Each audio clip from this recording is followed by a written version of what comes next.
Lewis Hamilton fans, welcome to Ferrari. Welcome to the Blatantly Biased Racing Podcast. Now here's a bald guy and some Indian. How are you? How are you, Jason? Better than Ferrari.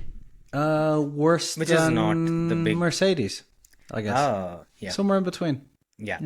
Okay, first of all, before we start, apologies. We hoped to do it yesterday, but the great FIA, it was already 3 a.m. when the race ended for me.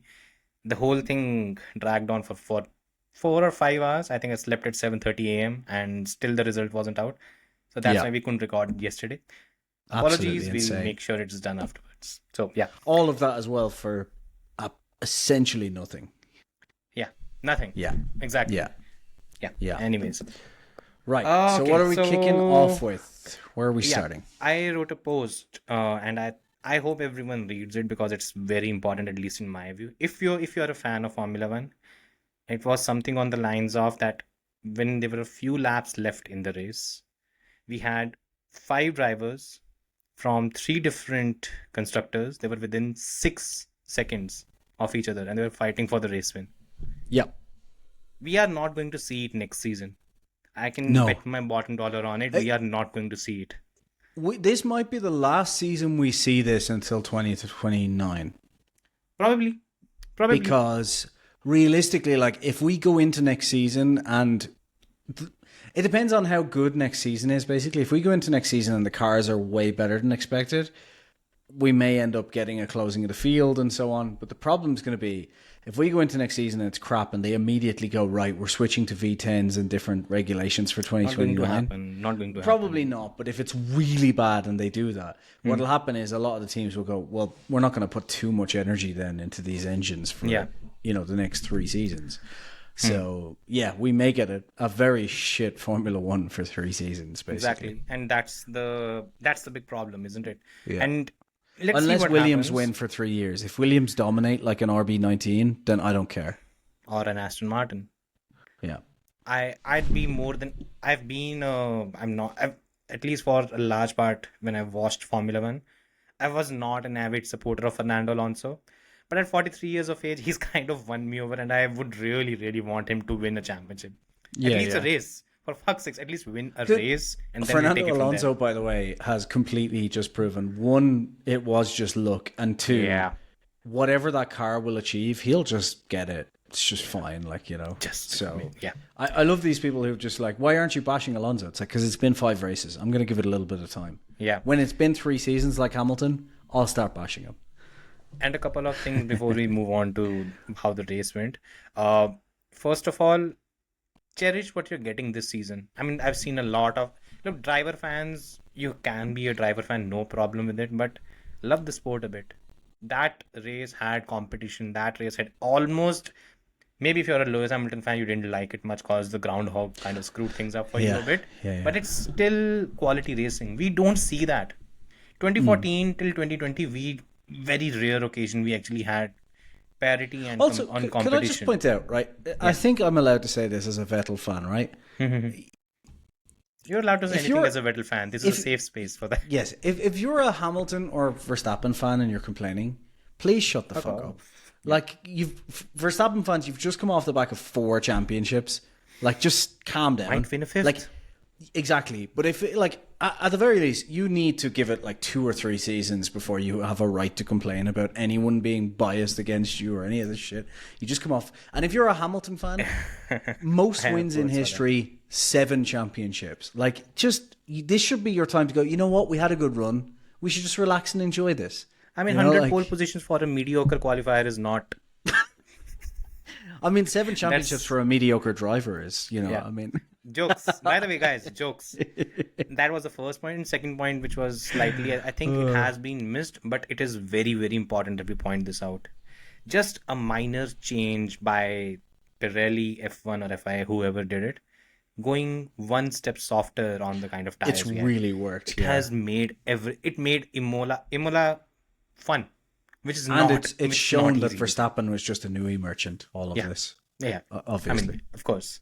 We knew that from the start, though. Yeah, but also how But yeah, it complacency. has changed it. Yeah, the massive. entire thing is Pirelli was being complacent. They just brought in just as hard tires as possible, just played it safe all the time. Once they've been allowed to do things and make things a bit interesting, they've been given that directive. Just look at how impressive the races have been. Imola, Barcelona, and now Canada. All three Yeah. races. It's not only about overtakes, it's about strategy and everything. Everything was brilliant. Mm-hmm. Now let's move on to the race. Yeah. George Russell is now a race winner in 2025. Thoughts? Yes. Amazing. Look, at the end of the day, the thing for me is, I'm just looking at the results here from this. Like, I'm just pulling it up. But, Yeah. like, it's just to me, I mean, I know I'm going to get a lot of hate from Verstappen fans for saying this, but just re-sign Russell. Like, I mean, it's just, at the end of the day, Talked about it at depth last time around as well, right? Verstappen is an absolutely brilliant driver, and I will happily say best on the grid. And I think that if we were talking about 24 weekends, George will show up for 20 of them, Max will show up for 24, right? That's, if you want to put it in. He'll just show up every single weekend. Yeah. I get that. But, like, if you want someone who's going to win a championship, Russell will do that. Like, I just don't, there's nothing more he can do now. And at the end of the day, like, you know, just, I genuinely feel like the difference between Russell and Verstappen just isn't that big. And 1920, right? That's Yeah. how you measure the I metric. think if you wanted to put, like, if we were putting it out of, like, you know, I don't know what way we would do it, but, like, if we were ranking them in close, like, it would be 100% delivery rate, Verstappen, 99% Leclerc, 98% Russell. Like, that's how close it is. Yeah. And the other thing about this, honestly, as well, is I want to see them, like, I want to see Russell in a proper car, you know, because he's always been in difficult, underwhelming cars for his entire career, and he's delivering constantly. So, realistically, look, if Toto wants to sign Russell or Verstappen, the pragmatic thing to do is replace Antonelli. And Antonelli's been brilliant. So, no, listen to me. No, I'm saying the Antonelli's been brilliant, but I think Antonelli's curve, like, it's going to go crazy up at some point. Like, it's already going wildly up. Yeah. So the pragmatic thing to do is, at this point in time, replace Antonelli, but your upside on Antonelli is way higher if you leave him for a while. So I just don't get, like, if you're Toto right now, like, why would you change that lineup? You've got a lineup that just, like, because if you bring Verstappen in, it's going to fuck up the entire atmosphere of everything. Because if you bring Verstappen in to replace Antonelli, you're losing a lot of upside where Antonelli could be a future absolute superstar. He goes to Ferrari. He goes to Ferrari Antonelli becomes a future champion in my book regardless, Exactly. right? If you replace Russell, then what you're doing is you're replacing Russell, who is already shown he can completely deliver without causing any issues in the team, is working really well alongside Antonelli. So at the moment, you've best of both worlds. You have His someone father who is not around. So, like, my point is, you've got someone who you know right now can, like, at the end of the day, the difference between Verstappen and Russell in terms of delivery for me, like, there is a difference. I'm giving you that. But as I keep saying to people, like, margins in F1 are small. And to be honest, the car would have to be like what way am I trying to say this? The competitive field between the two cars would have to be so close for the difference between Russell and Verstappen to be noticeable that I would just keep Russell, and that way you can keep bringing Antonelli up and you get best of both worlds. You have someone who can deliver right now and a future absolute, like, brilliant driver to come. Tell me. It just seems to me like a crazy Why do you idea. think Toto is still hungover on this? One, I think it's, you know, the whole ex-girlfriend thing, isn't it? Like, that's the big thing. But Can understand that. I also do think part of it is, as well, he just wants to fuck around with Red Bull. I think he knows if he pulls, I think there's still a bit of a, I want to fuck over Red Bull because they fucked us over in his, I know they didn't directly, he knows they didn't directly, but it's going to be in his head. Yeah. So I think part of it is, I know if I pull that pin out and get rid of Verstappen from Red Bull, that whole team comes crumbling down. Like, because that's the final straw for Horner. And he knows if Horner leaves, that's it. Game over for done. Red Bull. Red Bull you know? itself. Yeah. So, yeah, I think it's that. The other thing is, look, I get it. Like, he's a 4-time world champion. It's the same with Vettel, same with Schumacher, same with Hamilton. With those types of people, it's a big boon to just get someone like that to come to your team. So I get it. But if we're talking just in terms of like actual delivery of like performance, it's not worth it. Yeah. It's not worth it. And I know that's going to upset a lot of Verstappen fans, but that's what the comments are for. Complain, argue, tell me I'm a moron. What do you guys think about Jason's view that Toto should ditch Max Verstappen per se and just keep the line? George's? Yeah. I'll share my view. I think that there's a reason why Toto is so hell-bent on doing something on these lines. I think it's got more to do with the kind of relationship he has with Max. He's developed it over time. It seems to be there. I think it still doesn't, and I think it's criminally incorrect the way he's gone about it, but I think he doesn't rate George. I don't think Yeah, that's the way it feels all the time. Because even last year, when like Hamilton wasn't performing and George was performing brilliantly, and Hamilton had it's not like a situation where Hamilton was sticking around for the long term. Like Hamilton had already gone away, and yet still he seemed to be backing Hamilton more. And it was like, what are you doing? Like, what? Why are you doing this? Like, it's gone. Almost a stepson treatment that George keeps on getting, isn't it? But it's like the overachieving stepson as well. Like George is spectacularly achieved. It's like nothing is enough. But of his entire career, including his junior career, by the way, not just F1, like his entire career, he has shown that he is an absolutely brilliant driver. And the only dig that even Verstappen fans can give is there's 2 races in his entire career where he's bottled it, if you want, right? There's more in Verstappen's career I could point out than that. Like, if we want to dig into that. And I'm not a George fan. I just think the whole conversation is ridiculous. I think like since last season, we've been pretty much shouting over the rooftops that George is criminally underrated. There's only 2023, though. That's it. Like, 2023, he couldn't get on top of the car for a good while. And even then, it wasn't like he was performing horribly. He just out-qualified Lewis over the season, so even that. Yeah, it was just Lewis was beating him in races. He wasn't comfortable in that car. Yeah, but like too many mistakes and But like that's it. That's it. Like every other thing, like in a Williams that was atrocious, he was delivering. Like he jumped in for Hamilton at short notice and nearly won the race. Yeah, like he's done everything. There's nothing he physically cannot do anymore. And in fact, I would put this simply. If Toto does kick him out, right, and Verstappen comes in, Ferrari should immediately upgrade their number 2 driver. Like that, just immediately. Because you already know it's an upgrade on Hamilton that will cost you 1/10 of the price. Like, we know that. Fair. Yeah. So if I'm Ferrari, I'm just calling them up because there's a good chance Leclerc is going to go in a year. So Ferrari should probably bank someone, right now. Yeah. But he's probably going to Aston, let's be honest, if that happens. Yeah, we'll get to that. Now, first, before we talk about his contract situation... Sorry, we got really into that, like, immediately. Yeah, I mean... I did. My bad. Yeah, exactly. I'm there to steer the ship back. The race, by the way, fantastic. First of all, why Mercedes did as good as it did here. Why the tire degradation and everything was perfect. So, it was pretty much down to the tire temps. The temperature, again, it's Canada, by the way. It's always cold comparatively. Temperatures on track on Sunday were around 44, 45 degrees, which is pretty hot.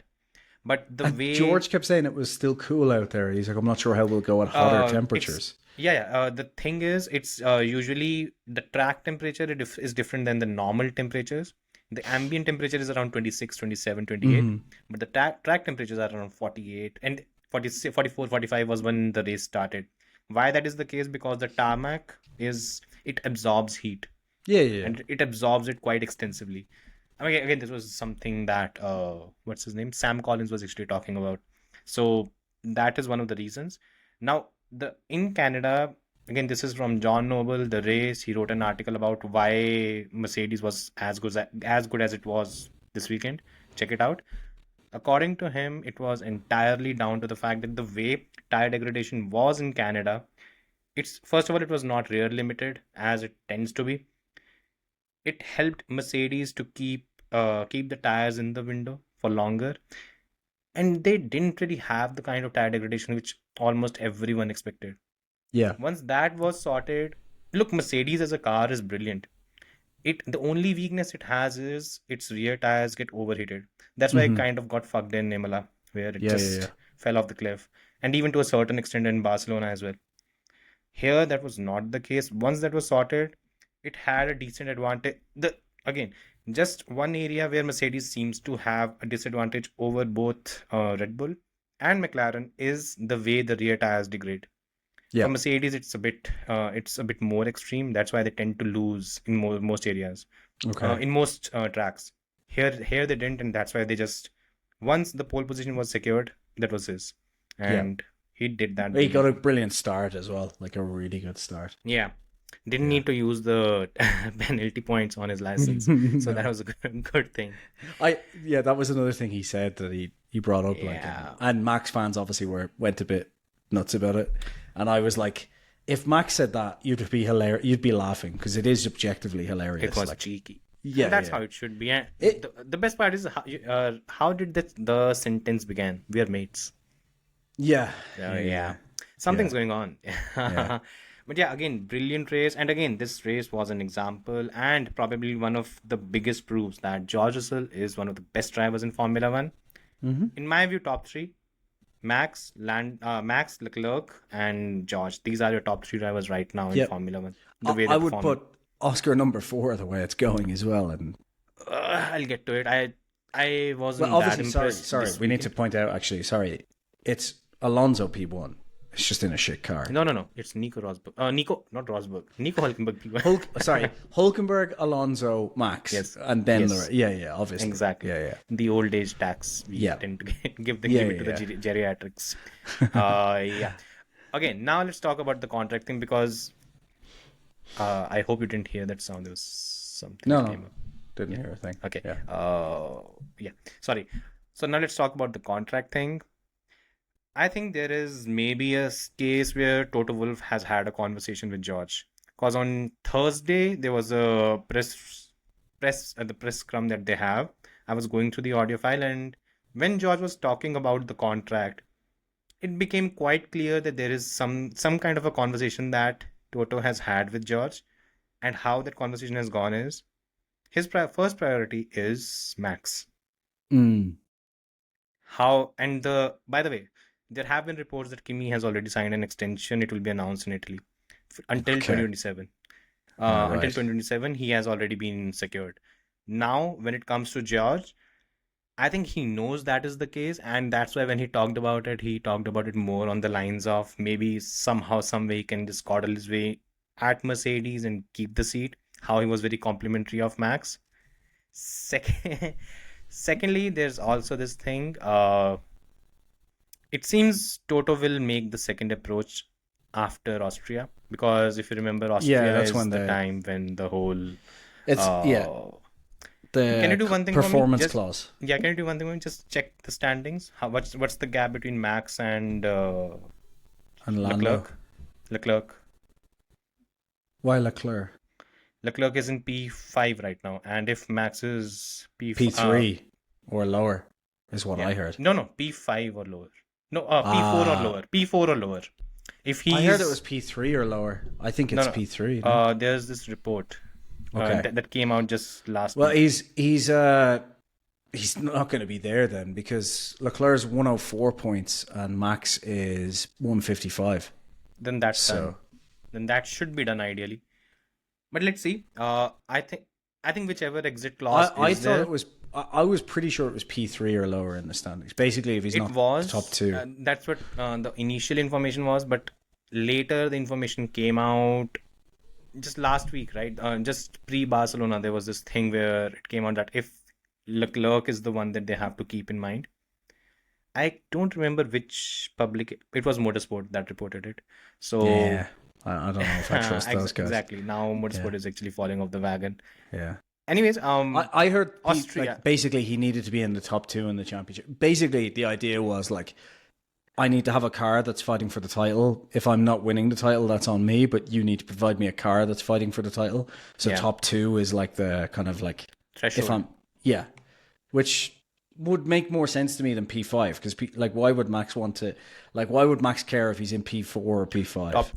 Top two and top three cars. That's the explanation that was written. I mean, look, top two, top three is a very, very hard metric to keep in mind. Top two, then it would be P4, right? Like that would be, I guess makes sense. Like if he's in P5, then he's not in the top. Yeah, I don't know. It seems to me like Red Bull were pretty confident in signing him again at that point. So maybe. It's anyways. Either ways, the exit clause will fucking matter anyway. Let's be honest. Like it's just a buyout. That's it. It's just how either much. Ways, it's precisely, and it's going to come. Whichever exit clause is there, it is going to get triggered after Austria. So we'll probably know whatever it is. What I expect that's going to happen is, if Max does not trigger an exit clause after Austria, the next race is in Silverstone, and that's where Toto announces the extension of George. Yeah. But if Max triggers the contract in Austria, Toto announces it there and then. That's what I expect is going to happen next. That's probably the way it is going to be. Now, my view in what Toto should do, I don't think a Max George lineup works. I really don't think it works. No, it definitely doesn't. And I don't think a Max Kimi lineup works as well. This is the key issue. Yeah, like what do you do?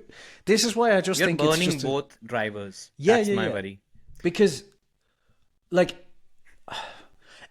put it this way: if I'm Antonelli's dad, right, and working with his management team and so on, you'd be very proud if you are. Yeah, I would be. I definitely would be. But I'd also be strange because I'd be like, why do I have an Italian kid?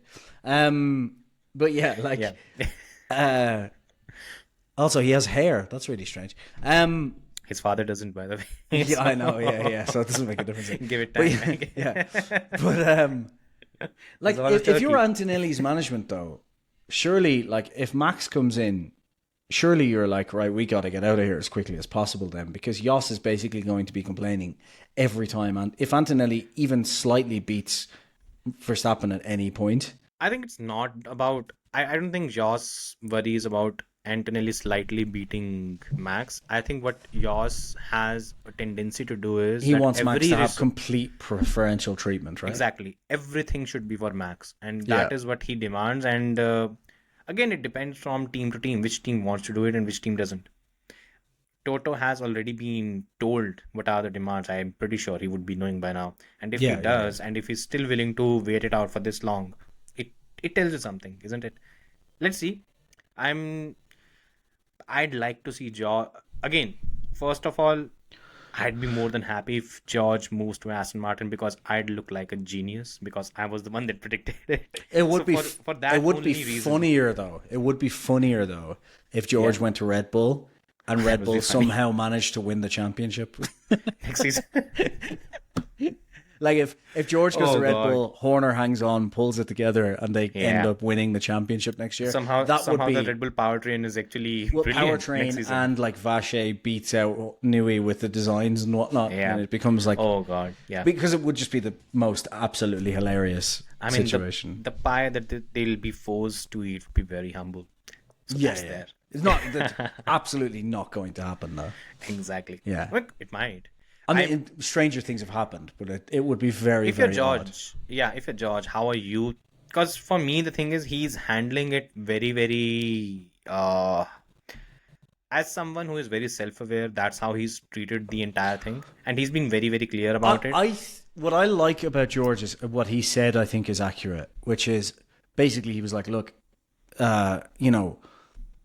me getting a contract and a seat depends on my performance. So I'm just going to focus on my performance and we'll see what happens with the contract." That's essentially what he said. Mm-hmm. And at the moment, he can't really perform much better. So I think the good news for George is that, like, if Max doesn't come across, George keeps the seat because there's no upgrade unless he can get Leclerc, but I don't think he's even looking for that. That doesn't make any sense, right? It's not a massive jump. No, and also he's not like he's not a world champion, so it's like it's not really an upgrade in terms of Toto's eyes. Yeah. So it's Max or George. George knows that. And at the end of the day, if Max does come in, surely George is looked at by every other team at the moment. Like, like, except for maybe Ferrari. But to be honest, if you're George, do you want to go to Ferrari? Probably not. No. I mean, If he's you're smart. a sane person, do you want to go to Yeah. Ferrari? Probably not. Yeah, which neither Lewis and Charles are, by the way. Both of them. What the No, fuck but are I you mean, doing at like, Ferrari? Lewis, to give Lewis credit, I mean, look, he either goes to Ferrari and things work out, which they're not going to, or he goes to Ferrari and makes a shit ton of money to do, frankly, fuck That's all. not or. That's which is what he's going doing. to happen anyways. Yeah. Yeah, but he's getting paid a shit ton of money to underperform right now. He's got the Raikkonen contract, so it's good. Yeah. You know, like it's... Yeah, it's better than Raikkonen contract because he's been paid more than And the he's star performing. driver. He's getting paid more for worse performances, so it's working out brilliantly so far. Yeah, That's there. Yeah. Anyways, enough. he of said the car Mercedes. can't dance. Oh God, yeah, yeah. You saw that. Even though Leclerc can make it dance, I don't know. It's very Yeah. strange. Yeah. If only we'll he get had to a that. qualify. Oh wait. Anyway, did. we'll move on. Next up, McLaren, and not God. even McLaren. Let's talk about Lando Norris. I'll give my take first. I think Lando cannot win the championship, and it's not because he's not fast enough. It's because it's simply here. He Yeah. doesn't have that. He doesn't have that. He. It's very, very obvious.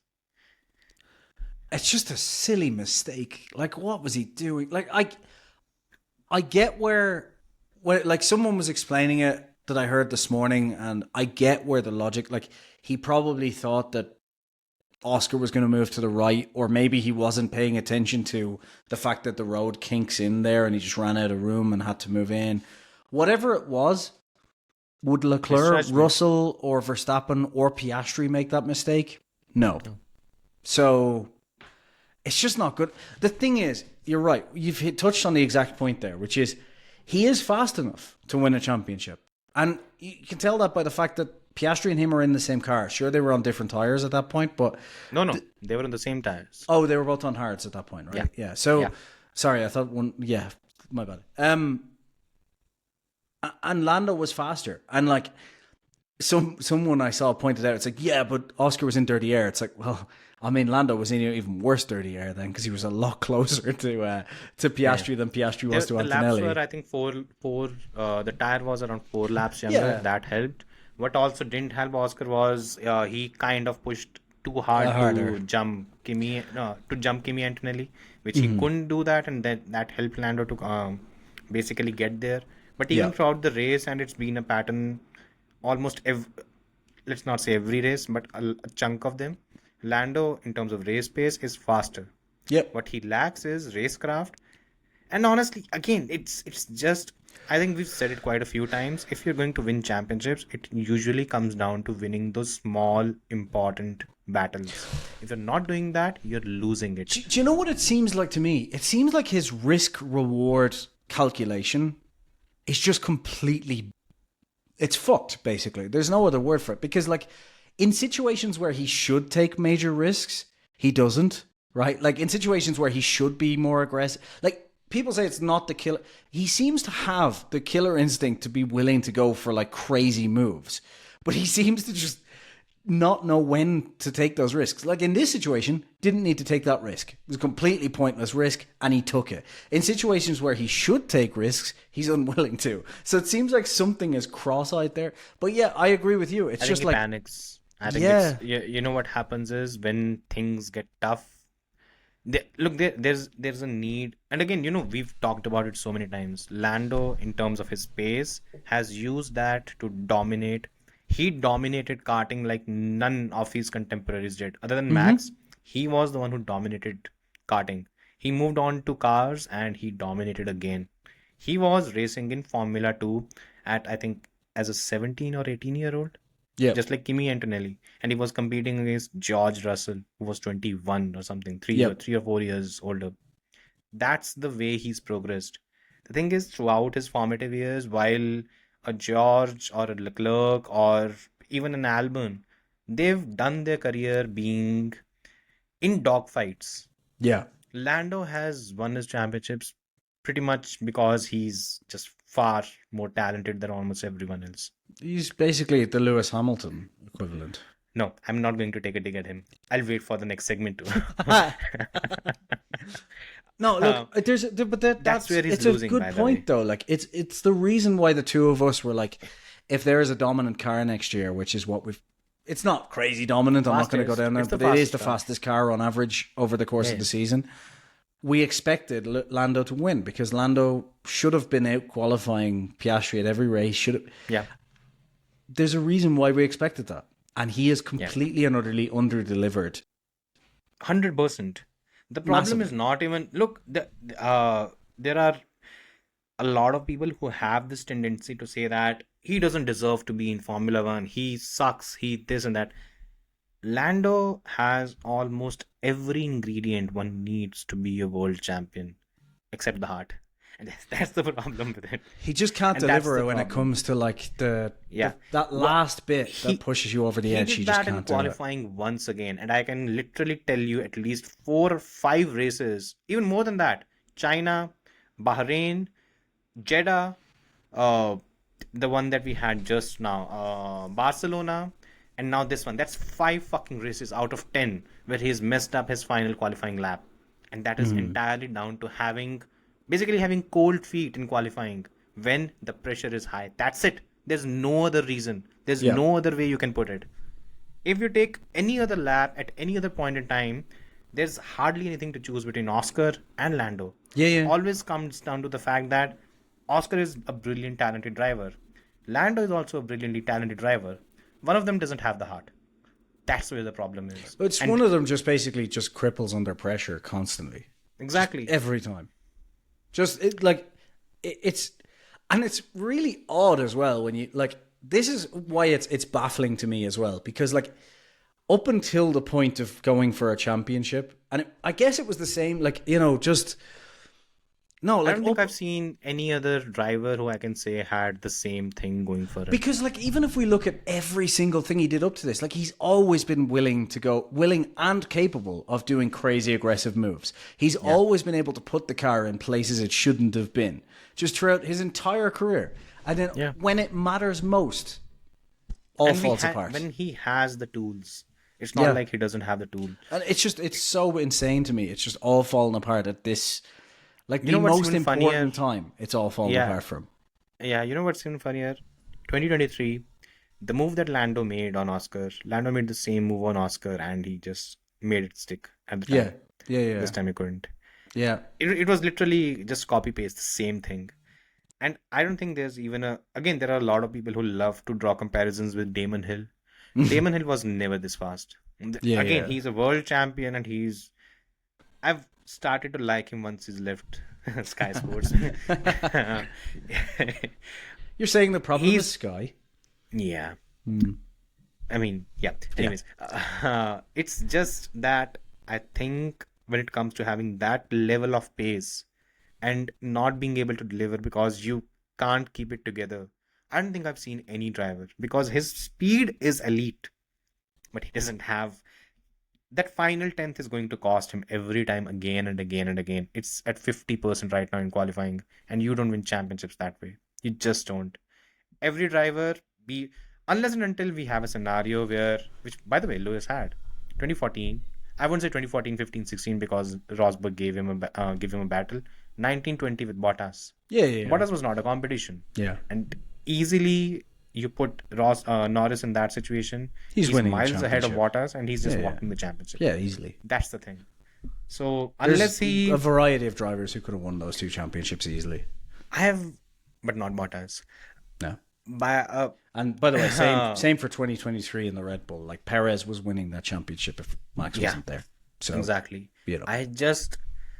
How does Lando's career go from here? Because it's worrying right now.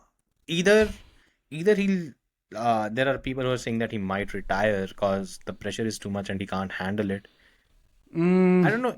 Is there a case of a driver consistently being in this position and toiling again and again and again, not giving up, and finally reaching a point where he's adapted enough mentally that he doesn't fuck up? Is it possible? Because if that is possible, then he has a big career. He has a long career ahead. Well, the thing is, I think he just stays at McLaren, first of all. I just think so. I think he's kind of accepted that he's just not doing a good enough job. Like straight away after that crash, even just his radio was just like, yeah, my fault. Sorry, guys. Like it was almost like an acceptance of this year's just not Fucked mine. up. It's not going Yeah. for me. This is just not happening. So Yeah. I wonder, does he stay there in the hopes that he has a Rosberg-esque comeback in 2 seasons? Yeah, you but know, like, the problem is, the problem I just don't. is I don't see him winning a Rosberg championship I don't. because I don't think if he has, like, even if Piastri has a 2016 where there's some mechanical failures and so on, right? I still Lando- think Piastri maximizes so that's- much else compared to problem Lando is- that yeah, Lando the problem still is loses. That's such a wrong comparison because No, I know, yeah. I'm just saying, even in that Because situation, exactly. Piastri still wins. Yeah, because Rosberg won that championship. People might not like it, but this season, Piastri is doing a Rosberg. Mm-hmm. He is doing a Rosberg. Rosberg was the more mentally stronger driver in 2016 who made sure that every weekend he turned up and he did the job. Yep. Lewis was the one who made mistakes, a lot of them. Reliability, of course, but there were a lot of mistakes. And that's the season that Norris is having right now. Yeah. And the gap is not decreasing. I'm honestly curious. I want to see how this career unfolds because either it's going to everything is going to fall apart for Lando. It's going either ways, or he'll just continue to persevere again and again and again. And if he's made of something brilliant, we might see him. He misses one ingredient. He doesn't miss pace. His racecraft is brilliant, by the way, and people might not give him credit for it. It's brilliant. Yeah. It's just this ability to perform under pressure. If somehow he can unlock it, we might have a brilliant driver, or we might see him completely just fall apart by the end of the season. I think by the end of 2025, we'll know a lot about where Lando's career is going. Look, isn't it? I think both of us agree we don't think it's going to happen, but he could still win this championship. Like, it's not like it's miles off. 22 points. Yeah. We'd need to see, essentially, I would need to see the Lando of like 23, 22 come back. But I think it seems to be just under that pressure. It's just 22, gone. 23, right? That's the other issue, isn't it? Like, there's just so little in it in terms. I still think, and I know this annoys people, I still think, as we've just discussed, Lando is the slightly faster driver. Yeah. But For sure. the problem is Oscar is just able to get that peak performance of his. Like, Oscar's peak performance is so close to Lando's that it's kind of a negligible difference in reality. And unfortunately for Lando, Oscar is able to kind of, again, to piss off Verstappen regularly. fans, Oscar seems to be able to deliver it every weekend. Like, Oscar's just not off the pace. This is where I think what I want to kind of see is, if Lando does drop off, I really would love to see Oscar and Max like fight each other, because I don't think Oscar is as fast as Max, generally speaking. But I think Oscar, like Max, never switches off. And where I think Oscar could beat Max is Oscar doesn't have those like red mist moments. Like, I think Lando or Max could literally crash into Oscar. And I think if it was the other way around, Verstappen is screaming over the radio and Oscar's response is, well, that was a bit fucked up. Like, what was he doing? You know, like, just calm. I think we missed out on a big thing when if both of them had a DNF, I would have liked to see how Oscar reacted. Me too. Then. I was really hoping we'd see that there. Plus, if we had that, the championship would have just closed up even more, and it would have been much more fun. Instead, it's Oscar getting a massive jump. He was the biggest winner this weekend, even though he wasn't even on the podium. Had the third fastest car. Yeah. First race weekend in the entire season when Oscar has not been on the podium. Yeah. That should tell you everything. The McLaren about just was not good around here. It was good. It had phases where it was good, but then it did not have the kind of advantage which we've become used to seeing. Like once Oscar was up front when I think all top three had pitted, he didn't have the kind of pace which we could really, utilize and maybe make a gap, maybe have a tire offset or something. I think this weekend in Austria it'll be interesting. Like, I think in Silverstone, Austria's next. Yeah, I think Silverstone it'll be a McLaren dominant track. To be honest, I think so. I think the Red Bull will be right. Sections. There are fast I think the Red Bull speed will be sections. closest, but I think it will be a dominant track for McLaren. It's a more front limited track, and McLaren won't have the same advantage. I think, but let's see. Maybe, yeah, let's see. Yeah, But yeah, Lando, sorry, Let's- buddy. yeah. I think Enjoy being it might number not be number 2 at McLaren for the foreseeable future. Let's talk about one thing which was a bit weird in my view. The whole thing with him getting a 5-second penalty. Well, look, I know people have complained about this because generally it's been higher penalties and also more like a penalty point or whatever. But can we also keep in mind that this constantly happens when it's teammates? Because essentially... Usually you don't get penalties when it's teammates. yeah, at all. So I think they were kind of like, Yeah. look, we have to give something in this situation. But Yeah. the problem, like, I know people were constantly throwing up, like, oh, look at all the last decisions. It's like, yeah, because there's another It's team... fucking stupid. There's another team complaining in those situations. So, like, we constantly see when, like, even when it's like Red Bull and say Sonoda in the other, like a couple of times where it's been Max and Sonoda, something has happened, or like, you know, and it's a teammate. And even in that case, it's not teammates, it's a different team, but it's a Red Bull owned team. We've had people complain about the same thing where, no, the penalty hasn't been as stringent because VCarb happened to not be complaining about it, which is, you know, this always happens. Always happens. When it's teammates, That's so weird, yeah. it's because basically McLaren show up and the two drivers show up and the FIA are like, all right, give us feedback and say, oh, it was just a mistake. Racing We don't want to incident. push Yeah. on it. Yeah. And they're like, Yeah. all right, okay, well, we're not going to. Whereas if it's Max and Lando showing up, obviously Red Bull are like, well, he should be penalized heavily. So, yeah. That's a different This is dynamic. normal. Anyone complaining about this is What just like, what do you expect? Yeah, what I didn't like was the whole thing where where the FIA document read that since there was no sporting or substantial consequence, That annoys I'm not me. a huge fan of something like that because look, first you claim that you don't look at the consequences, then you are literally mentioning it in the document. Is that even yeah. still in the sporting regulations? It can't be at this stage. Because if Apparently it is, it is. it's a joke if it is. Because it like That's the problem, right? Yeah. Because everything that you're doing, usually what you mention, how I remember is because in 2021 that was what the whole thing was with the Silverstone 2021 crash between Max the and consequences and aren't Lewis. taken into account. Yeah. Yeah. That's when they gave just, I think it was a 10-second me- penalty. And it was utter ridiculously. You can't do that. It should have been basically a 5-second stop go. That was my opinion. But again, who cares? Yeah. And then the whole thing with the penalty point not being given. I would have hoped that they were. Ideally, look, if you ask my view, I won't have even given a penalty there because again, it was a collision, but it was basically Lando fucking himself over.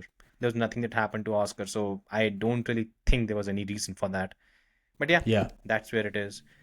It was, by the way, it's very funny to see a lot of Max fans complaining about if it was Max, he would have been given a 10-second penalty and 2 penalty points. Do they have partial amnesia? Just last weekend in Barcelona, you've been given an as lenient a penalty as possible for the collision thing. Yeah. And now you're here talking about this. And just, come on. But yeah.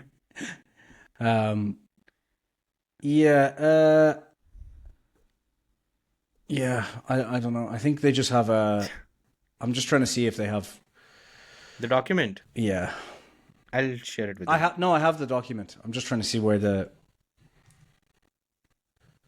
severity of the penalty. I think the line about like not taking the consequences into account, I think is gone. You're looking at sporting code? Yeah. Oh. I think it's It gone. might have happened, I guess. Yeah.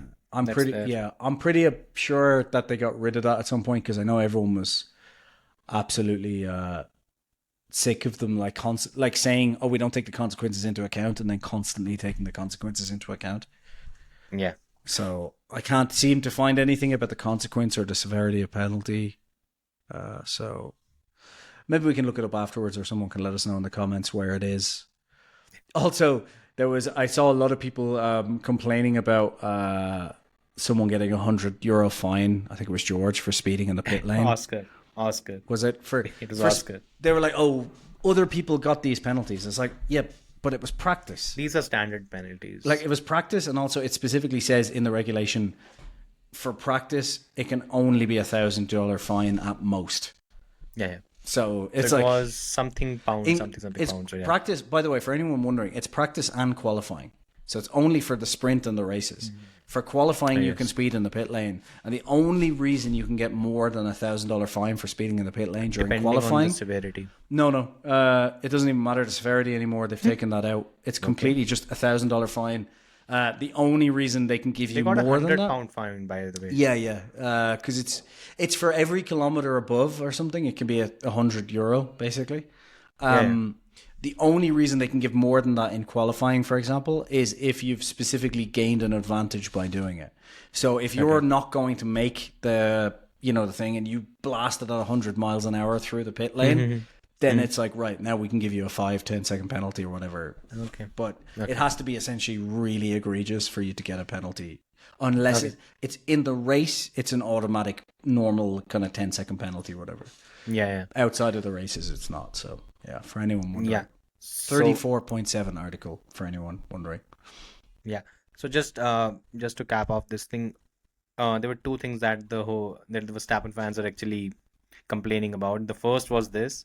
The second was George said "fuck" in the press conference, and he's not been given community service or whatever. Yeah. So just in case you guys don't know, recently it's been a few weeks when the FIA director MBS he specifically mentioned the FIA president. Sorry, he specifically mentioned that we will keep we'll make the policing a bit more relaxed. So, but what he was trying to say is all these stupid penalties would not be in place. So basically, what he's trying to say is British bias, please, for fuck's sakes. When it is, I'll be the first to tell you. Basically, what he's saying is, please don't back anyone else for election against me this year.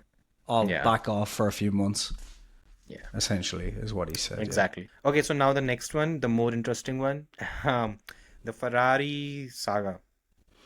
Well, a lot of things happened, by the way. Let's start with how the weekend began. By the way, throughout the weekend, Ferrari was shit, utter shit, dog shit. Yeah. And even though I had a lot of hopes for it when I saw Leclerc, he was kind of mingling with Lando. Then you saw the last. Sorry? Called it, by the way. Yeah, we did. We kind of said cooler conditions. We just said Canada. It's going to go shit because they did decently at Monaco, so it has to fall apart here. Someday. Yeah. And very soon. The problem was that as soon as the last stint came for Leclerc, the gap went from 12 seconds to 22 seconds. And like, what the fuck happened here? Apparently, he didn't have the pace. He was struggling with brake issues and everything. Because why not? It's Ferrari. Yeah. Now to the more spicy bits. So on Thursday, multiple Italian publications, they came out and they said that, well, they said basically three things. The first was that the Ferrari senior management, which is basically John Elkann and Benedetto Vigna, both of them were starting to lose confidence in Fred Vasseur. And apparently he'd been given a 3-race notice or 3-race deadline where unless they see improvements, they'll have him replaced or he'll be done. His contract ends at the end of 2025, by the way. So that was something even I had forgotten. That's one thing. The second thing was Charles Leclerc is losing confidence. Oh, he was awesome. If you remember he had those black goggles, sunglasses every time when he was there. The second thing was Charles Leclerc is losing confidence. He's not sure that Ferrari would have the power unit which is good enough for 2026. And if that is the case, they could have the best power unit. They're still not winning a championship. Leclerc, my friend, come on, buddy. Yeah, 7 years, buddy. There's a point when you know you need to rip the card. I think he's finally getting around it. Maybe, I don't know. The third thing was Lewis is also saying that he's not being listened to, and like that's what happens at Ferrari. Lewis, you're not the only one. So these three reports came, and again, as usual, Ferrari denied. Lewis backed Fred Visser, Charles backed Fred Visser. They also said that the reports are rubbish. And then Fred said something Fred incredibly also- interesting. Yeah, Fred came out, and I think the very long and short of it is he said that, first of all, the media is. He kind of started pointing the fingers at media, but there was one very interesting quote he had that he said, in the last 20 years, almost everything has changed, be it the tires, be it the car, be it the engine, and be it the drivers or the team principals. There's only one thing that's remained constant. And now you can take it in two different directions. First is the Italian media. The second is The Well, board. exactly. And a lot of people actually questioned, and yeah, a lot of Ferrari fan accounts, which is the brake boosted account, and there's one more. So they had this whole hashtag Vignout, hashtag Elkanout. They trended it. But there's a reality to the entire situation where, while these accounts they started blaming the media for being too negative and being too harsh on the team, I think they have every right to be. And once they are reporting something, and once there are three different publications, by the way, the race also corroborated the same thing. Once we have three different publications that are actually coming out and saying something on these lines, it's not out of the blue. Yeah. It's something that is going on, Yeah. and there's a lot of truth to this. You can close your eyes, be an ostrich, put your head in the sand. It's not going to change the reality that the situation and the future is pretty dire when it comes to Ferrari. The other thing is, let's be honest here, if the media is able to ruin your on-track performance, you've probably got a pretty shitty team anyway. Which they do, by the way. Yeah. Like, look at Red Bull. Like, Horner came under incredible scrutiny last year. And what happened at Milton Keynes? Team got stronger, came back and said, fuck you, we'll build a better, like, we'll fix this car. And Max won the championship. If that was Ferrari, like, that team would have just fallen to That pieces. is done. Yeah. So, like, the problem is basically that, once again, we're just seeing a situation where board running F1 teams just doesn't work. So, Red Bull fans, if you want Horner gone, good fucking luck. Boards just can't run teams in F1. They never have. And, like, I think Toyota is a great example of this because Toyota had everything else going for them in terms of cash, like facilities, everything. Board ran the team. They didn't do anything. Nothing. Like, it was... Renault. Renault, perfect example. So, like... In breaking news, by the way, Luca Di Maio has resigned. Oh, wow. Oh, Jesus Christ. Right. Yeah. Yeah. And that seals the future of Alpine as well. Horner to Alpine. Yeah, so... I just don't know, like even if we look at Ferrari in history, like I pointed out, it's like the last time Ferrari won was when John Todd was running the team. Someone pointed out, well, Stefano Domenicali, because it was 2008. But let's be honest here, like Stefano Domenicali just came in, like it was still the leftovers of the John Todd team in reality. Like It's like seeing Toto Wolff won those 8 championships. It's basically Rosberg. Yeah, I'm kidding. of course, yeah. But no, like that's the whole point. It's like, you know, if yeah, I don't know. It just... What was your takeaway from Fred Vassar's reaction? Because I think that was probably an interesting bit. I think genuinely Fred said something years ago when he left Renault, and he kind of... Something similar, yeah. He basically said, look, I don't want the board to be running the team the whole time. Not in those exact words, but Politics. basically, like, I Basically don't want to said be in politics politics. became a bit too much. I think Fred probably came into Ferrari and said, look, I don't want politics to be part of this. I'm sure he put his foot down on that to an extent. And they're basically now giving him the middle finger in the press and everywhere else. And I think he's probably... him saying that is him basically saying, right, if you're going to... Going on. Something's going on. But it's also probably a little bit of a hint to the board of, oh, by the way, if you do start doing this, like, I'm not going to be quiet about it. Like, I will just blatantly tell the public, like, you did this. This is your fault, you know? So I think it's probably a bit of a, yeah, you can start saying things, but I'll start talking, you know? Like, and the drivers talking as well is probably another thing of them going, right, Fred, we'll start talking with you, you know? So... It's not going to be good for Ferrari, and hopefully that makes the board back off a little bit, because the only way that Ferrari is going to win is if the board give complete and utter control to the team principal to run the team. And give him time. Yeah. I think the most important thing is they need to give him time. The problem that happens with Ferrari is, look, it's not it's not instant noodles that okay, now we put you in place. When In did your John very Todd and Ross first- Brawn take over Ferrari? 95, right? 94. No. Jean Todt came in 1991 or 1992. Ross Brawn And went in 96, right? And Michael went with him. Ross Brawn went in 1997. Oh, did Ross Brawn leave? Oh, because he stuck around for the 96 So what season in happened is, Benetton. Right? So what happened is after the death of Enzo Ferrari in 1989, Luca Di Montezemolo finally came over. First, I think he was handling, I don't remember which bit he was handling. Then he came over to the Ferrari. From 1990 and 1991 or 1992, they brought on John Todt. Yeah. First, John Todt was working with John Bernard. Yes, Again, yeah. a legendary designer. Came up with the semi-automatic gearbox. Yes, Yeah. and in 90, I think it was. By the way, they had a long, you can say a long-term plan in place because Ferrari in 1990 was in shambles. Yeah. They even when it comes to the infrastructure as well, they did not invest as much as they should have. So the first few years, what Jean Todt did, again, this is a very, you can say a brief crash course Yeah, on how quick high Ferrari level. became Ferrari. Yeah. So 1991 or 1992, it was when John Alesi and Gerhard Berger, they came to the team, and they started the rebuilding process. With John Todd, In right? 19 Yes, with John Todt. John Todt was overseeing it.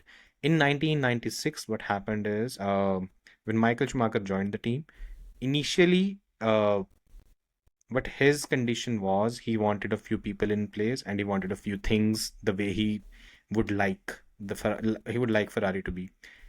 In 1996, it was basically Michael Schumacher who just made up his mind and just said that John Bernard should not be there. Yeah. So John Bernard was replaced, and then ultimately Michael convinced Ross Brawn To bring Rory the, Byrne, the kind of brought them on Benetton technical dream team over Rory Byrne, Ross Brawn, and they etc., came yeah. in 1990, late 1996 or 97. Yeah. From there, they started winning. They should have won in 99 when Michael injured his legs. From They won the 2000 they won. constructors in 99, right? Yeah, they won the Yeah. constructors. So They won the constructors. But in you're still 99 and talking then- like, so John Todd took over, that whole thing kicked off 92. yeah. So you're talking 7 or 8 years. they 7, gave 8 it. years. Yeah. So, and like, if we look at every single team, like this happens, it takes time, you know, like McLaren even right now. like Toto took over, right? Came in and took over, but like Ross Brawn had been doing some work in building that. The team had been building for a while, and it was a nice kind of handover. It wasn't like a chaotic handing over. It was a Ross Brawn team. Mm-hmm. Ross Brawn took the team to the verge of world dominance, and he was basically removed because the German brand wanted an Austrian face. It's as simple as Strange that. that the Germans want another Austrian in charge, wouldn't it? Yeah, it has worked out well, by the way.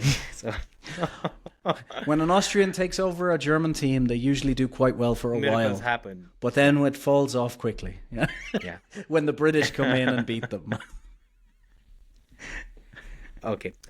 Yeah. Anyway. I had a comeback in place. I did not want to go there.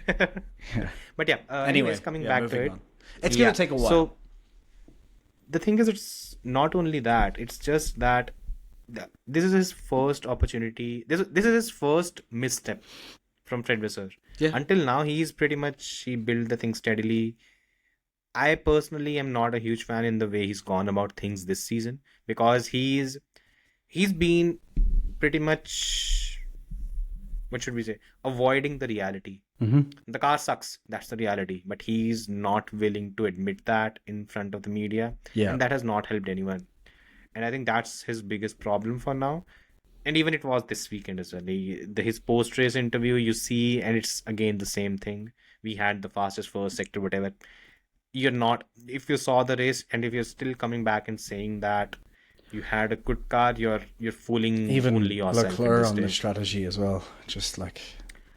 I was fine with the strategy because I was thought, too, but it was the communication with Leclerc that I'm like, guys, That's why are funny, you yeah. still doing this shit? Like, Leclerc says, I think plan C. They kind of go, okay. Yep. And then he comes in and they're like, oh, by the way, we just put you on different tires. Like, when No, he was supposed to stay out because that was Yeah, plan C. but he came in and they put him on the hard, and he immediately realized, like, okay, what are we doing here? Like, Yeah. like it just, I don't know. It just, the whole thing is insane. It just doesn't. Yeah, It's not fun for any. Okay, just to I put kind of one thing I out called there, this last season. Like, we were on the podcast. everyone did, right? No, but I remember last season I called this as like, this is going to be a problem now as soon as they hired Hamilton. And it wasn't a dig at Hamilton at the time. I remember saying to you, this is the first inkling of the board overriding Vasseur. And Vasseur doesn't seem happy about this. And it's, Okay, interesting you know, revelation, by the way, which maybe will shock a lot of people. In 2020, mid 2022, yeah, John Elkann went to meet a certain team principal. Horner. Yeah. Yeah, And Horner was the one who and said, you should hire Vasseur. exactly. Yep. That was this weekend was the first time I actually finally found out that this was something that happened. That's weird. That's very, very weird that he was the one who kind of recommended a name and they went with it. And Interesting if that they're interested in getting Horner now, this is not exactly a good way to do it, is it? they want the person who is currently handling the VEC series again. Yeah, yeah. They won Le Mans again. F1 is is not It's not the going to same. work. It's just not Yeah. like the only thing to do, the only obvious thing to do is go, look, for a couple of seasons it was fine. There's been a misstep in the car. And at the end of the day, one of the things they did say this weekend, I can't remember who said it, but the biggest thing was McLaren did take a bigger step than expected. Ferrari fucked up their car as well, to be fair. Like, all of these things are true. The big thing here is to double down and say, right, Fred, what do we need to give you for next year? Lead us there. Because at the end of the day, this is the worst time possible to change your team principal. This is the worst time possible. The best thing you can do right now is go, right, Fred, okay, it looks like we're fucked now. What can we do to fix this for 2026? Let's Pretty deep in. much. That's the only option. And it's the same as if you said to me, like, it looks like next year is going to be bad for Red Bull. Like, should they get rid of Horner now? It's like, no, because what you're going to do is compound the issues that you're having. So there's issues now. If you get rid of Horner, you're not only taking those issues, you're also going, oh, by the way, let's bring in someone who has no fucking clue how to fix these issues. Great. Brilliant. There's no one I know who'd be very, very, like, would be up for something like this. If Fred Vasseur is removed after finishing third, second, and probably finishing second again, you're seriously, like, are you kidding me right now?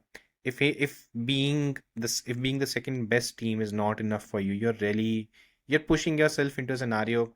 Look, I think Ferrari is, if just a peek into the future, I think Ferrari is heading into the same direction that Alpine has gone Yep. post 2022. Well, Alpine are the French Ferrari, so at tracks. I mean, they're worse, but again, French tend to be worse in these cases. So it's what happened with Alpine. Just again, a quick refresher. 2022, they were fourth in the championship, and in 2023, they hoped that they'll make the next step and be closer to the top three. That didn't happen. They had a misstep, and as soon as that happened, all hell broke loose. They got rid of Otmar, and then they had a lot of, you can say, chaos in the background. Engineers started leaving because again they lost trust, they lost confidence. The driver went. Now, what is the scenario that they have? They're basically lost in the championship. Yep. And this is it began in 2022. Mm-hmm. Ferrari, again, this is a prediction from my side. I think there's a decent possibility of this happening. By mid 2022, we'll probably 2026.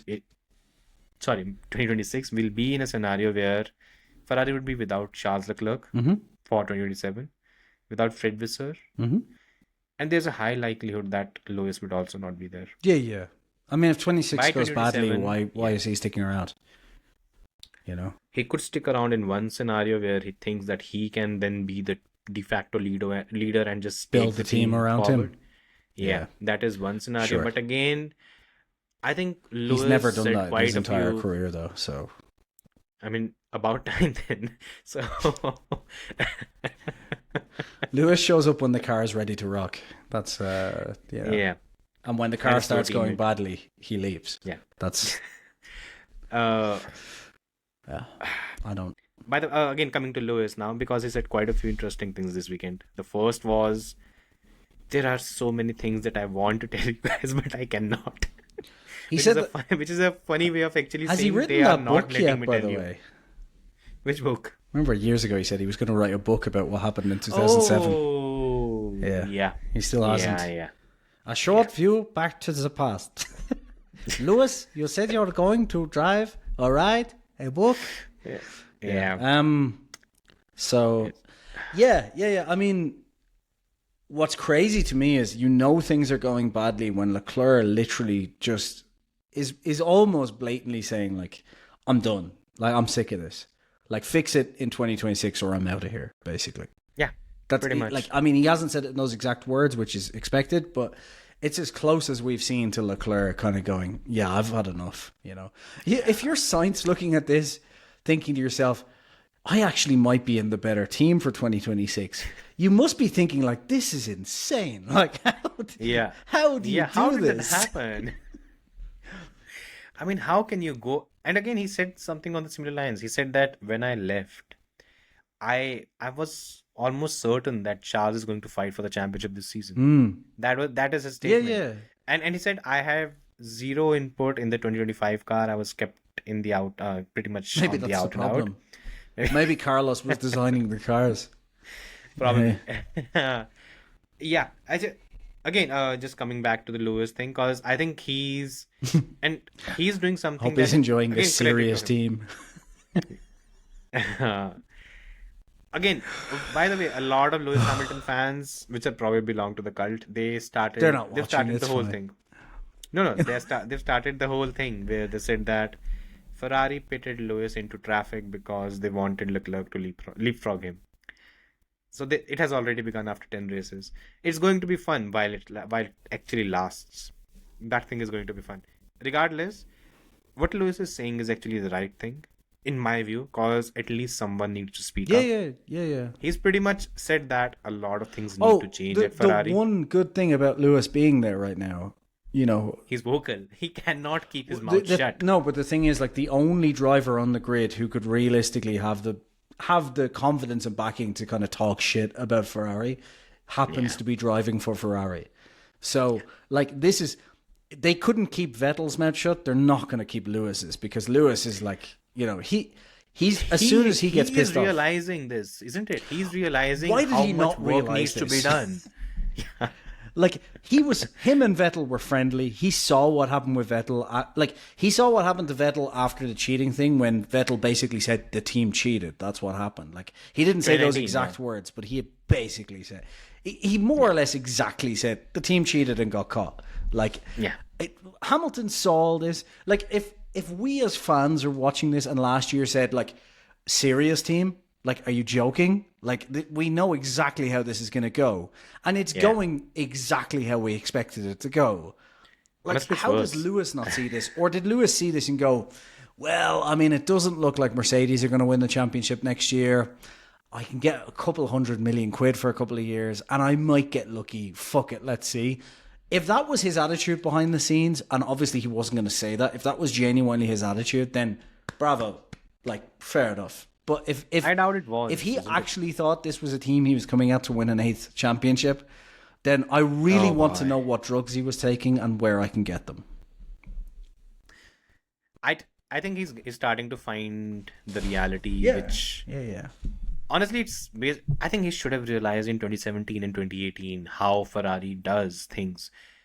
I think he just thought that it was maybe a lack of leadership and he just won because he was better and everything. I think a lot of it comes down to the team as well, and he's realizing where the team is. Yeah. And he was very honest about these things, that, look, a lot of things need to be done. And he was questioned when are the upgrades coming? And he said upgrades should have come by now. The fact that they aren't, they don't. And then he said they don't tell me. But what the fuck is? Why are they not telling you? How do you look at Ferrari, right, in those days when he was driving against them, and think that is a team that has managed to stress out Vettel and Raikkonen, two of the most chilled human beings in the world, right? I know Vettel was like quite aggressive in the car during his Red Bull time.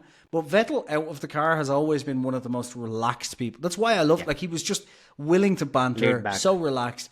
Raikkonen is literally was called the Iceman, and there was points where you saw the two of them screaming at the team. Like, how would you look at that and go, how would you look at that and think to yourself, seems like that team has a place where I can.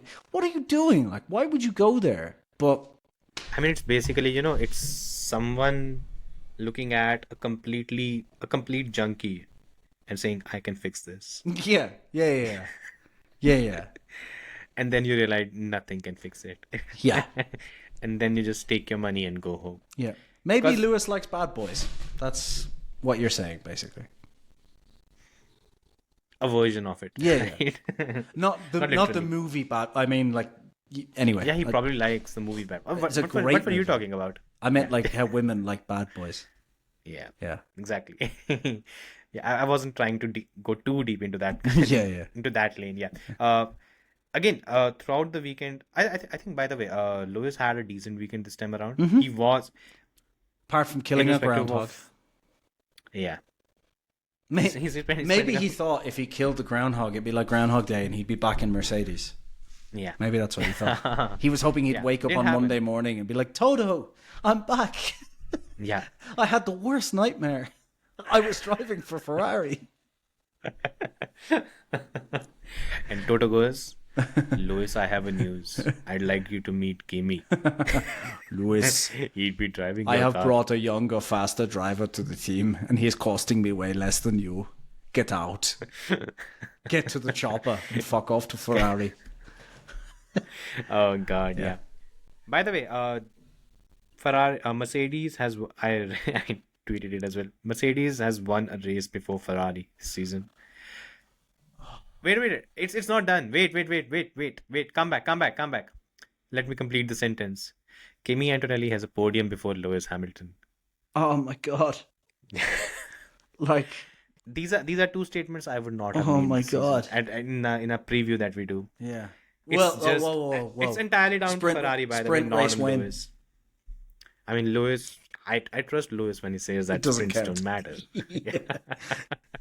It's a hard one. Oh, it's a God. hard one for Hamilton fans to back up, isn't it? When literally their driver is going like, I don't give a shit about sprint races. Yeah. Oh God. Yeah. Anyways, moving on to Red Bull. Can I just say one thing as well? It's really annoying because look, as much as I like to banter and wind people up, I was actually looking forward to Hamilton at Ferrari, a bit of because I love Ferrari and I do love Hamilton as much as I like to wind their fans up and stuff. He has been brilliant to watch over the years. I got sick of the dominance like everyone else did, which is why I like to banter about it and bash people about it. But I really was looking forward to Leclerc and Hamilton fighting the McLarens, Max in the mix. It's kind of as much as it's funny from I kind of expected I told this. you so. Yeah.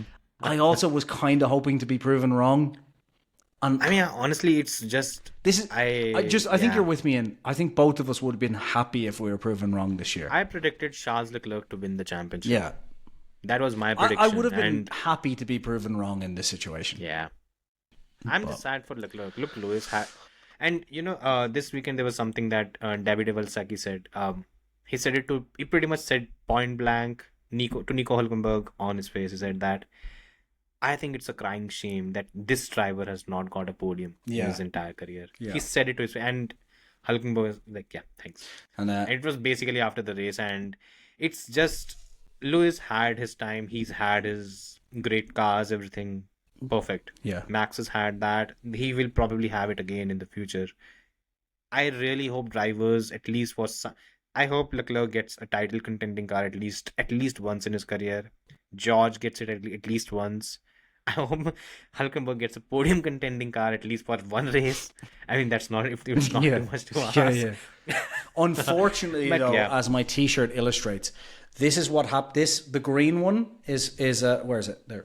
So the green There are one is multiple green the ones. green one is Ferrari, and this is reality represented by the yellow one. Okay. So this is generally what happens when reality meets Ferrari. Pretty much. I mean, yeah. I wonder how interesting. many I people think, noticed what the gummy bears were doing. Yeah. Making love. Sure, we can call Bear it that. Yeah. Yeah. By the way, next weekend is going to be very, very important when it comes to Ferrari because I think that's when the upgrades are coming. And if look, I'm cares? still of That's not going I'm to make still a difference. I'm still of the belief that if they bring the upgrades, the car basically gains a couple of tenths. I think Leclerc can fight for the title even now because there are 14 races left. Yeah, The problem is, the But problem he is drives for just Ferrari, that so it's not going to happen. that's the problem. Yeah, that's the entire problem. And again, Lewis is coming in and saying that we should scrap off 2025 and just focus on 2026. I think it's utter rubbish because he doesn't realize it already that the 2026 engine is going to be pretty much it I will be mean, useless. And Like, I still Yeah. think there's a chance George could win the title. So which one? Russell, This one? yeah. He's closer. He's 20 points behind Max. Yeah, so he's 60 points I mean, behind he's Oscar. way That's a off, bit, but yeah. like, if anyone, I mean, yeah. the thing Charles is, 90 points if you off, said to me so- which car could, like, which team would you have more confidence in upgrading over the season? Mercedes, yeah. Mercedes always tend to get better near the end of a season. Like, they always have a good, and like this team, they're not going to put much into upgrades this year, but I still have more confidence in them bringing. Yeah. And like, the other thing is, like, the real unraveling of it could be if Max does go to Mercedes, then surely Red Bull goes, oh, well, fuck this year then. We're putting all of our eggs into next year, right? Because why would they try and bother winning a championship for Max when Max is fucking off? Which means that, like, Mercedes, comes in. yeah, like, I mean, Mercedes could start jumping ahead of Red Bull and McLaren could still throw this away. So, Who knows? Yeah. although Rob But Marshall's we- there, so it's unlikely. Yeah, but we all know one thing. Lando is not winning it. No, So, no. On that bombshell, let's talk about the midfield first. Aston Martin, by the way. Yeah. That team, they're at least in hands of Alonso. They are the fifth fastest team now. Quite comfortably. Upgrades worked. I mean, Newey is back. yeah. We have Cowell in place. So You know maybe what? things You are know what finally shows you falling how in good place. Newey is? The fact that upgrades worked, right? And all Newey did was had some lunchtime conversations with the. Like, Yeah. he talked about these. He's like, my focus is on 2026. So I've just been going and having lunch with the guys working on the 2025 car and giving them some pointers. And, That's the only thing is done. and literally, 2 team principals and a variety of incredibly talented engineers couldn't fix something that Newey was able to do over lunch. Yeah. So I think That should tell you everything. Newey dominance incoming. Like, yeah, just Alonso dominance, it will be something to behold. please, as much as Yeah. I George going to Aston would be interesting, but please just give Alonso, if not another One season. championship, just that one more win. Just please. Yeah. The man He'll deserves get his it. wins. I think he might get a podium this season. I Just- wouldn't be surprised. I Yeah. think, yeah. Because Just I it think might the happen. team has probably been pushed quite a bit to turn things around this year. Because basically, like, it's a good point that Newey obviously went in and said, look, the tools are fucked, so I need you to prove that the tools work this year so that I have confidence Yeah. in them for next year, you know? Yeah. But yeah, it's incredible that they've been able to turn it around. And I mean, this weekend they looked like, were they the fastest midfield car? Well, was Alonso the fastest midfield car? I'd say it was the fastest midfield car because It he was was the hanging fastest on. midfield car. Full stop. Yeah, exactly. Like, he was. I mean, in terms of where it actually finished. But again, the other driver is Lance Stroll. And okay, by the way, there might be more Lance credence to finished the a Josh. lap down in 18. How do you do that? Like, how are you so bad? I think he's checked out. You might be a wild guess, but I think he's checked out because his appearance in the press conference first caused a lot of stir because he was non-responsive at best. Yeah. He wasn't replying to the questions and everything. Yeah. And I chatted with someone who was in the room and he said that there are suggestions that he's pretty much checked out. He came back because it was Canada, his home race. And it seems that he might see out the season or he might sit out the season. He could be any of those things. But he's not going to stick around for long because his heart is not there anymore. And look, I can understand that. He's out of place now. Mm-hmm.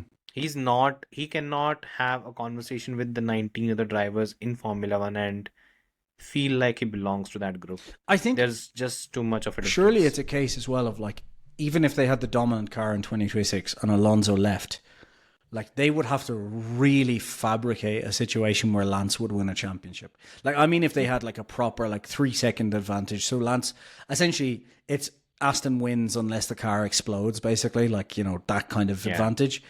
Like you would have to put Latifi in the other car, and even in that situation, there's a chance Canadian 11 or something. Yeah. Like, but even in that situation, there's a chance that Latifi wins the championship. Like that's, I just there's not even a single driver on the current grid that I'd actually say that he's worse than Lance right and now. to be fair, like Lance is better than Latifi. I don't want to go that far. Like Lance is a better driver than Latifi. But you're right. Yeah. Like the current grid, there's no one. You can't pick a single driver. Maybe Hamilton. I Oh God. Verstappen? No, I'm joking. But no, like I'm just looking through them, right? So we've Russell, no. Verstappen, no. Antonelli, not a chance. Piastri, no way. Leclerc, no. Hamilton, obviously not. I was kidding. Alonso, well, I mean, we have our answer. Hulkenberg would win a championship in that car, so that's obvious. Ocon, maybe, just to wind you up. But no. Sainz, obviously not. Behrman, obviously not. Tsunoda, definitely not. Franco Colapinto, sorry, but not happening. Bortoleto, no, not a chance. He's very, very good. Gasly, he's French, but I mean, he'd still beat Stroll, the French Canadian. Who's left?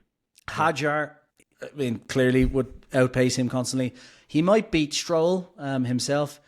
Norris, I mean, maybe. There's only one. Albon, no. Depending Sainz, no. No, the one last person that there's Lawson. No, I'm generally speaking. This is generally too speaking, much, no. This is too much recency bias. Generally speaking, no. But I mean Lawson right now, who clearly is on depression tablets or something, maybe. But I think if we're talking about, we don't know what Lance is on. Yeah. If we're talking about a regular performance from Lawson, like what we'd actually expect. Wait. No. One thing. Yeah. Jack Doohan also beats him. Yep. Pretty much, and that should tell you everything about where Lance's mindset is. Who was the? I can't believe I've forgotten his name. But who was the guy that Colapinto replaced last year? Sargent. Sargent beats him hands down. Yeah. Sargent does. Perez. It's crazy. Bottas. Joe. Yeah, both of them. Drogovic. Joe doesn't. Yeah, Joe does. 100% beats him. No, yeah. They've raised comparatively against each other. Yeah, but you don't understand how much money the Chinese government has in order to create injections that allow him to beat Stroll. Yeah, the CCP would get enough involved. Money to put him in the F1 grid. Yeah, but the CCP could easily take him out. So, problem solved. Yeah. You know, maybe that way. Yeah. Yeah. Moving on. So Colapinto. Finally. Fucking finally. I was almost getting way too depressed. I was really worried because look, I know I'm a Colapinto fan, so I'm quite biased, but the performances he was putting in, so Dr. Rob's reply. Okay. Yeah, go for it. I was just going to say the performances that Colapinto was putting in were just nothing compared to what is normal from him. Like, if he was going really fast and crashing, I'd be like, okay, fair enough, you know. But he was going really slow, and I was like, what is happening here? And in this race, finally... He was the second off in FP3, and that fucking worried me. I even tweeted it because my thing is, this performance is not... This is not I wondered if Flavio walk in and go, look, just fucking crash if you need to, but please start going fast. Like, I wonder, was that the situation? You're giving Flavio too much credit. You're giving Flavio too little credit. Okay. He deserves it. Yeah. But he deserves every little bit. It was a brilliant drive. I think he was unlucky to not finish in the points. It was just the way it worked. Yeah, what happened with him was, again, what happened with a lot of drivers that started on mediums. They thought they can stick it out longer, and it just fell off a cliff. First time, I think it's been a while since we've seen tires fall off a cliff. And again, Pirelli, thank you for finally doing something more creative and bringing in softer tires. Just one change. But yeah, I think he finished 13th, which generally, if you look at the pace of Gasly, for example, the car was just slow as well. So I think he got the maximum out of what he could do. Yeah, he was stuck in traffic. I think that hurt him. By the way, the whole sequence at the start of the race where he was battling, I think, 3 drivers. It was Albon, and I think Hadjar was also there. These were the three drivers that were actually Yeah, yeah, battling it out, and then Hulkenberg just went through. But yeah, That was he funny. went properly aggressive. He just got like Which with was Albon, nice. where like that was the Colapinto. That was, by the way, clean. Yeah, and It that wasn't was dirty. that was the Colapinto I was hoping to see. Like the kind of Yeah. Albon probably thought, well, it's Colapinto, like this rookie driver. I'll force him around. And Colapinto was like, no, this is my space. Like you're not getting it. Exactly. Like I'm not giving you any more room than I fucking have to. And he did it by the book, and I think he took Albon by surprise. But I'll still say I am not going to jump the gun a bit too early when it comes to Colapinto. I'll give it time. I'll probably give him a couple more races where he's able to, just perform. Yep. Just even be close enough to Gasly. Put 2 weekends together. Once he's done that, I think he's golden. Yeah. I think he'll do well. He deserves to be in F1, and he deserves to be given a longer rope than whatever happened to do. Yeah. Don't do that stupidity Look, again. I think the thing is we saw last year, like in the Williams, that he is an incredibly capable driver. And I think it would be a shame for him to leave, because I think like with Doohan, I get it. It's like we didn't really know what he could achieve or whatever. But with Colapinto, it's kind of like, guys, we've seen what he can do. So like if he's going to go fast and crash or whatever, fine. Tell him to go slow, not crash, and let him build himself up for a few races. Like, but make that trade-off. Because you know what he can do. So give him some time. We know how difficult it is to adapt to tires in F1 as well. We've seen this with tons of drivers. We see Piastri, perfect example. Like look at how far off Piastri We've was. seen how tough it is to drive for Flavio. But like we know how good Piastri is right now. Like it took him 3 seasons to build this up. So why do you expect it's going to jump together in 3 races with Colapinto? Like, it's just... Yeah. I guess because he did it last just year hope it in the works. first race, right? He just came out with the blocks. But it's a... He rose those expectations That's the already. problem, That's yeah. the problem. But that, I guess, at the same side, the flip It's fine, side of the I coin guess. is that's what gave him this opportunity. So I guess, Yeah. I just hope he's given the long rope, because I think it was Crofty who said that maybe it's about time he's dropped or something. I'm like, what the fuck are you on about? You shouldn't be saying something, anything close to that.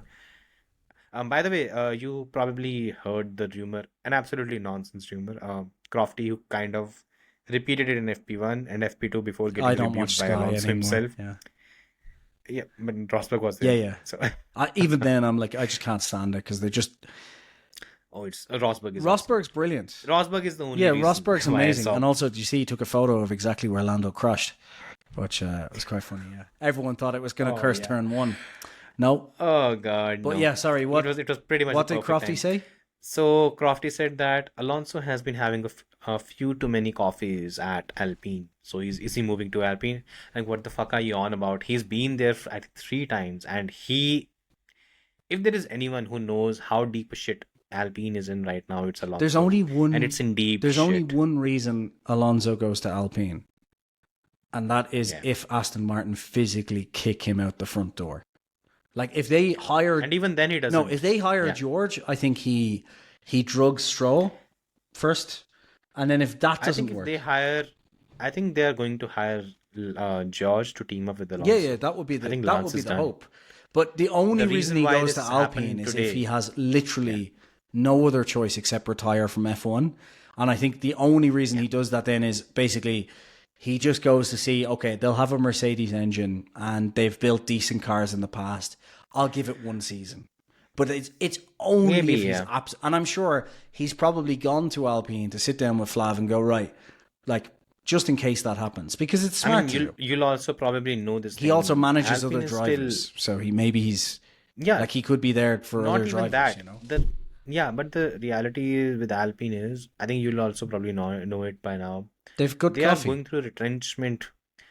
They're going through a retrenchment phase right now. They aren't hiring anyone. Have you heard of even a single big person that is going to Alpine? Yeah. No. But also, They're cutting they down. have good coffee. There's a headcount loss. Yeah, that's the whole thing. So yeah, since I saw the But Dr. what did Alonso say reply, to Crofty? Or it wasn't Alonso, it came through Pedro de la Rosa, who kind of tagged him and said that, yeah, we are not going anywhere. Yeah. We are staying with Aston Martin. By the way, another wild rumor, which you probably heard, McLaren was offering Donald Trump an F1 test at Austin. Have you heard that? Did you hear it? Did you hear it? It was What? by you didn't. No. Oh, I it will was say funny. a lot of liberals though will be fucking delighted with McLaren after they kill him, because he's an 80-year-old man. You want to put him through into a car that's capable of pulling 5 Gs in the corner, like he'll die. Yeah, that's why they'll put it. Yeah, like that's what I'm saying. Like a lot of liberals who Yeah. are annoyed at McLaren right now will be quite happy with them after they kill Donald Trump. Like, yeah, Maybe that's the assassination attempt that Netanyahu is talking about. So, anyways, that's an entirely different story. Is McLaren funded by? Oh yeah, it has Qatari funded. yeah. And here I was thinking anyways. McLaren was run by the Houthis, but look, sure, what do I know? You know. Yeah, exactly. Anyways, the rumors are done. Questions? There was one thing. Yeah, there's one thing. By the way, shout out to both Hulkenberg and Ocon. Brilliant drives, getting points for the team again. Yeah. Next up is the questions. Oh wait, The Dr. one Obbs thing again. Since you wanted to read out. yeah.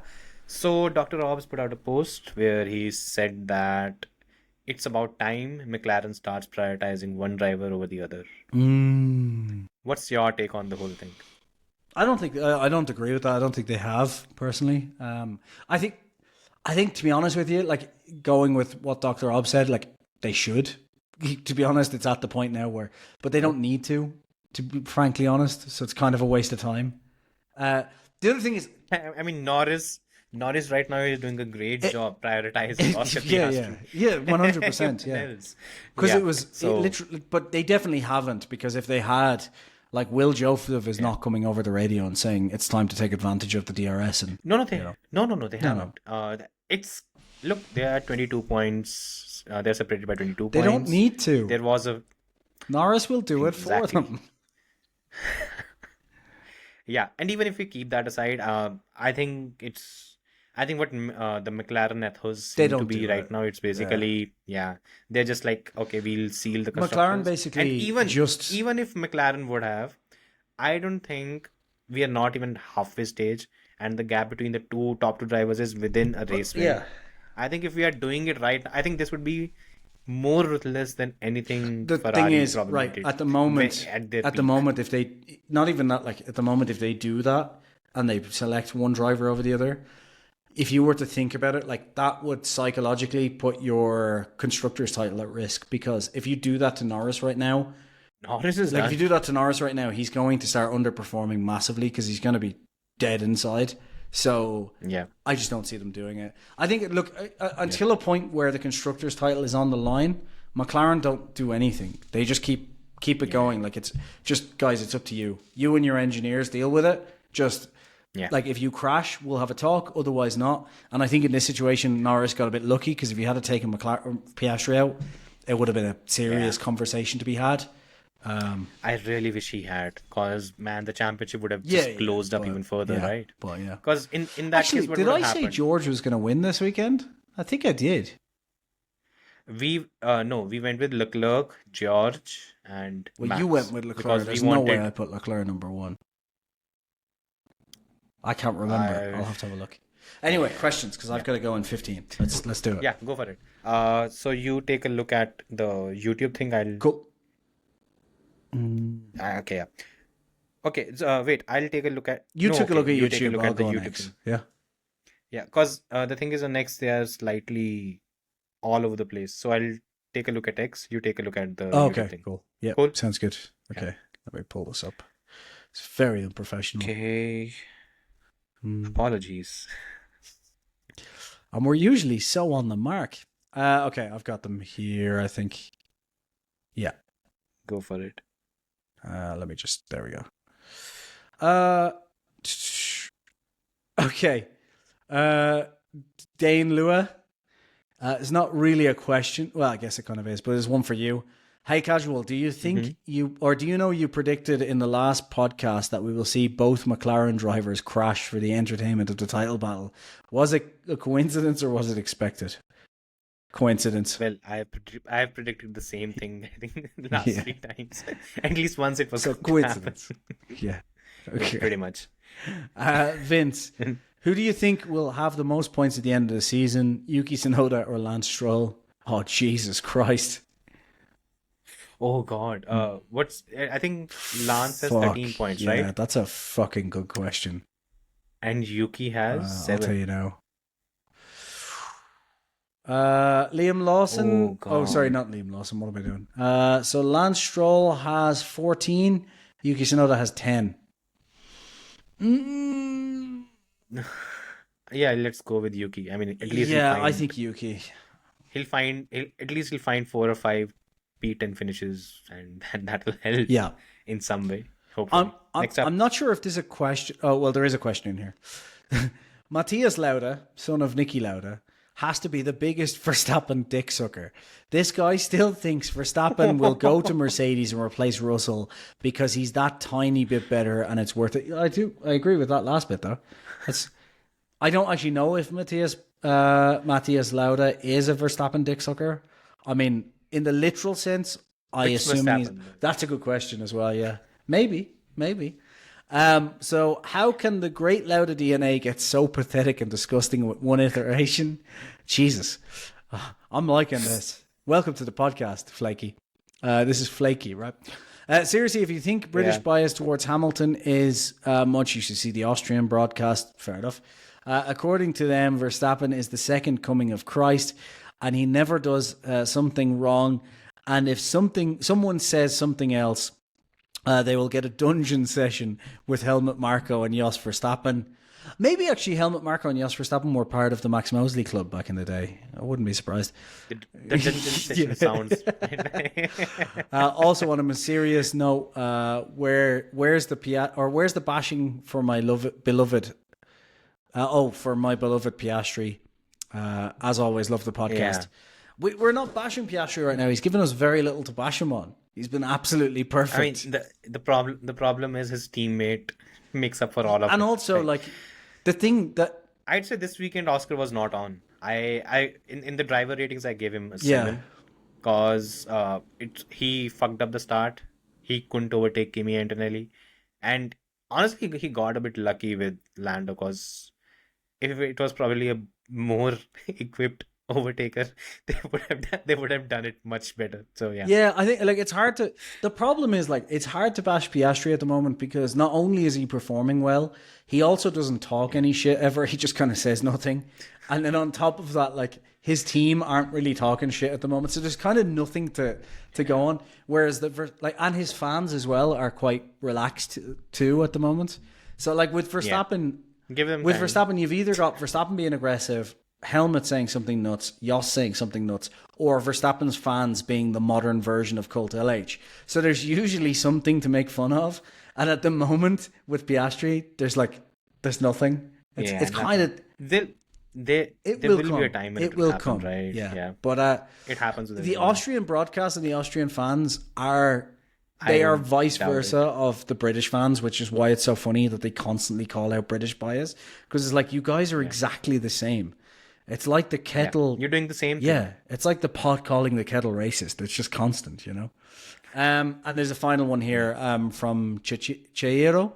I think you know. Chihiro. Yeah. Chihiro. Yeah. I think I'm imagining that's Spanish. But anyway, Mega Giga Kubica, amazing by the way, just brilliant.